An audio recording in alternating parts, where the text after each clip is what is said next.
Thanks for staying with us. Welcome to our sponsored segment. So, as the world geared up for the year's World Milk Day, on June 1st, we have in the studio Mr. John Olaiwole from Friesland Campina Wamco, who will be taking us through the dairy development journey of its establishment. Welcome to the show, sir.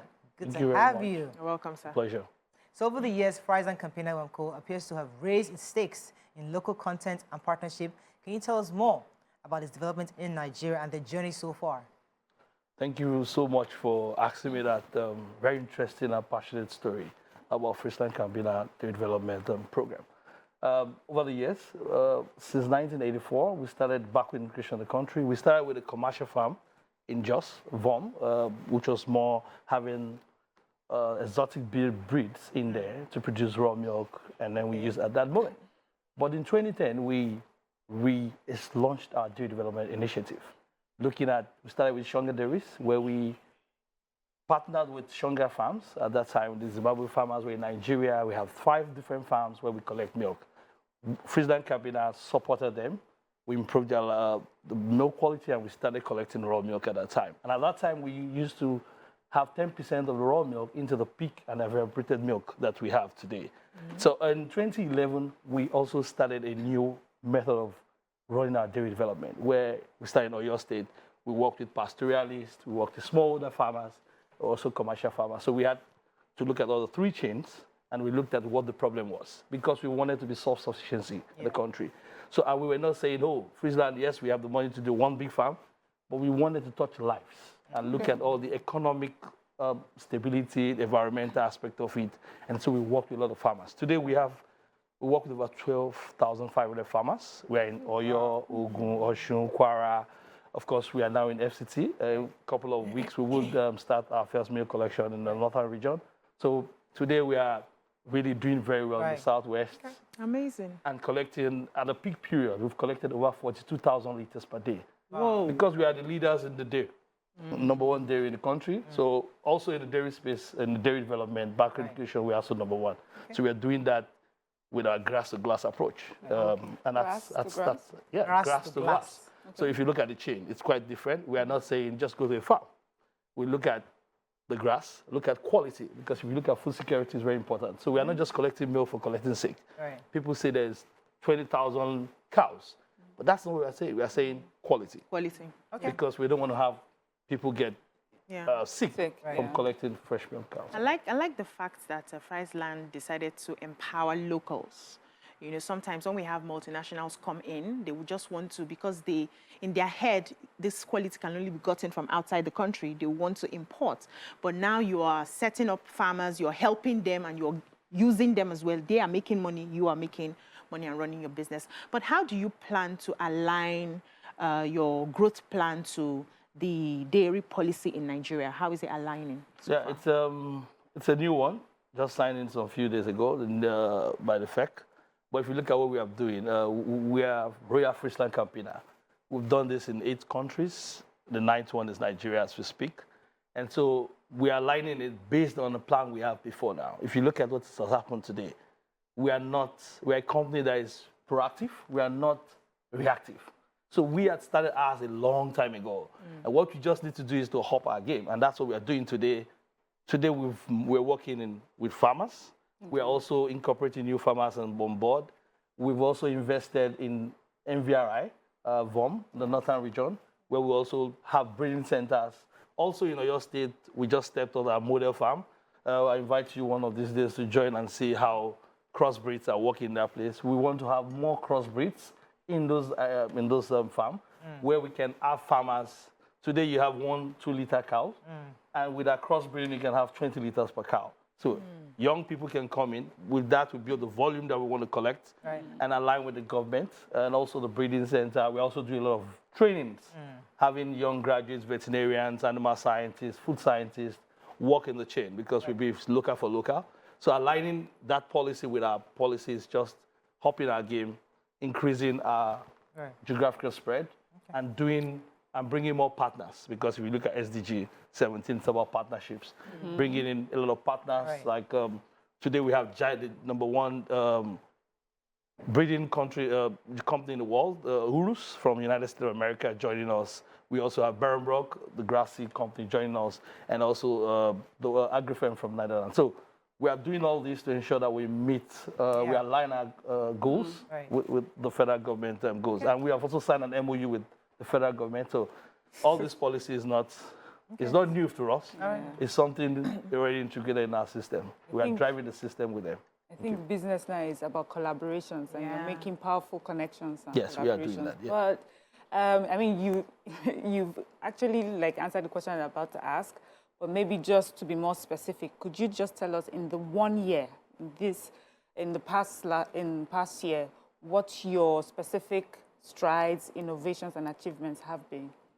Yeah. Just this last year. This last year has been fantastic, I would say. They keep saying I'm Mr. Fresh Milk. People call me Mr. Fresh Milk. But today, I also am the father of Girolandos. Girolando is a new breed from Brazil, which is for the tropic regions. Okay. We keep saying we want to bring in cows from Europe. From Australia. But we don't have the same temperature. That's the kind of error we make. But Friesland Cabinet has seen that. And then we decided to look at what tropical breed can work in the country. So Girolando, today we have 25 Girolandos being born as a few days ago. Crossbreed, the ones that will give you 20 liters, which can survive in this environment where we are. We inseminated about 610 as a pilot. And we have 57% success rate in that. So for me, that's fantastic because that's the future of the country. And if you look at that, that's the way to go. Right. Where you have few cows with few carbon footprints, and then you have more high productivity. Right. So, I mean, I know that there are certain things you'd like to achieve with this conversation, but there are some mothers watching you right now, and a lot of things you've said are gone over their head. They're not very clear. I'd like you to bring this conversation home a bit. For example, when you say 20 liters, you know, we're thinking, is it like the cow is producing the liters? You know how you watch documentaries abroad where they give you on a journey of how they pull out the milk from the cows, it's processed up until the point it gets to the bottles. I like to have that picture. Give us an idea. Okay, these new cows that you've gotten now, when they're crossbreed, when you do the crossbreeding, and then how is it like you pump 20 liters out, and then that's what we get in the cans? Could you just give us an idea so that people who are watching at home can have an understanding what Friesland is doing? For people watching at home, I think it's important we understand the Nigerian dairy sector. Okay. Today, the kind of cows we have, people say we have cows in the country, but they are beef cows. Okay. They are not dairy cows. So two different things. Oh, there's a difference. Yeah. Dairy cows will produce milk. Beef cows will produce milk but little milk, which we do 1 to 2 liters in this country. If you go to the US, if you go to Europe, they do 30, 40 liters per cow. Per cow. That's the difference.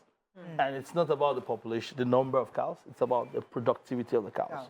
So what we are saying is that we've looked at the scenario, and that's why you bring a breed that can give us high productivity, but not just high. You also need to ensure good day farm practices being carried out.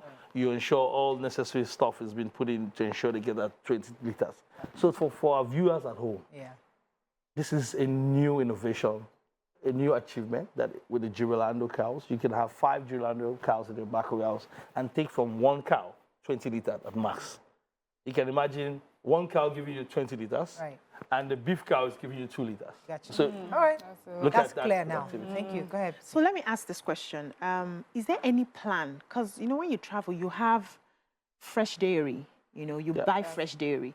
And I don't see much of canned and powders with them outside. Is there any plan that at some point we'll get to a point where we can actually order fresh dairy and we get it fresh milk to the house? We have fridge. Yeah, let's hear. Yes, we have fridge. But if you look at what has happened today, I think in the course of this program, you understand what I'm talking about. As Friesland campaigner, we've done, that's our ultimate goal to have that. Yeah. We started with pig. Of course, I know you all took pig. Yeah. We grew up with pig and 3 crowns and all that. Today, you have Nunu yogurt and pig yogurt. These are milk from fresh milk. Local for local. I beat my chest to tell you, local for local. This is fresh milk from Oyo, Kwara, Ondo, and wherever we are today that we used to produce pig yogurt.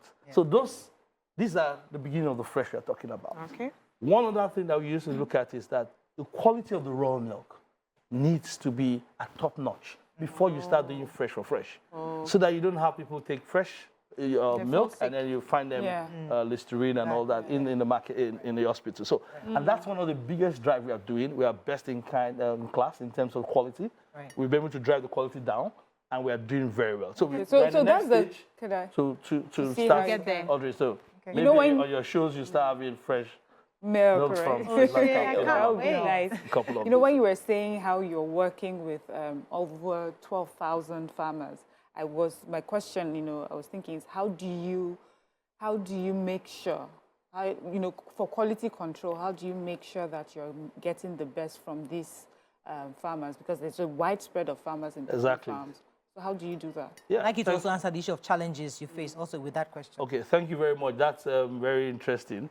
If you look at what I mentioned, grass to glass, that's our approach. We look at end to end. We go to the farm, we train the farmers. Okay. After training the farmers, we give them protocols that they need to follow. We also have extension officers or managers working closely with us to ensure that that is being carried out. We also have built milk collection centers in the environment where the farmers are. We have 29 milk collection centers across all these areas, and so we built it close to them. Okay. We are not saying we're in Lagos, we are factories, but we are working in the village. We work in the rural area where they bring the milk. 30 minutes, milk gets spoiled very fast. So if they follow all the protocols and they move it close to us, we cool it down. So we've been able to get close to them, and that has helped us so much to ensure that this quality control process we put in place. We actually run an ASAP system in the village. People think it's only in the factory we run that, and that's why we say from grass to glass. ASAP is being run in the village. So I have close to 32 colleagues working closely with me, food technologists, animal scientists, veterinarians. Right. So we work closely with the farmers, like I mentioned, supporting the farmers first, and then we collect the milk. That's what we see. And if I talk about the challenges you mentioned, it is huge. When we started, it was tough. I can assure you we threw milk away because it was not meeting the standard. So we had to do a lot of extension activities, working with the farmers till the evening, and then the challenges that we talked about with no Logistics, feed, transportation. the bad roads were there and all that. So we had to bring in consortium to support us to have the feed for the farmers because there was no feed for the cows. We also had to invest in boreholes, solar power bowls in the villages for them to have Nigerian factor. accessible potable water have to build for your the own cows and all ecosystem. that. So we had to build that system, and that was huge for a profit organization going that step to ensure all this has been done. You have to wrap up, but not a final question. Yeah, I believe we have other milk companies. What stands Friesland out? What makes your model very suitable to the Nigerian sector? Thank you very much. If you look at that, that's what I just thought. It's an eccentric model, grass to glass model. Okay. We talk about three things. We look at 3 pillars of local sourcing. Why ours is different that we cover from the grassroots. We could deal with smallholder farmers, pastoralists, commercial farms. We looked at the economic stability, which is improving the cow yield of the cows, the productivity. We're also looking at the quality I just mentioned. That's one pillar. The other pillar is the social pillar, which is the social stability, which is not allowing the rural people move to the urban area because we have brought business into them, and their livelihood has been improved and also productivity. And the third one, which I call the environmental factor, and that's why ours is different. We're not in one place. We're also looking at the carbon footprint and also planting trees. Today we've planted over 10,000 trees. I wanted to give you a high five on that. So All right, we have to wrap up that's now. what we're doing right Thank you now. so much. I mean, it's good to learn about Friesland, Wamco, what you're doing, and the impact you're having to society. Thank you so much for joining us. We've been speaking with Mr. John Olaiwola. He's the head dairy development Friesland campaigner, Wamco Nigeria PLC. That is all we can take.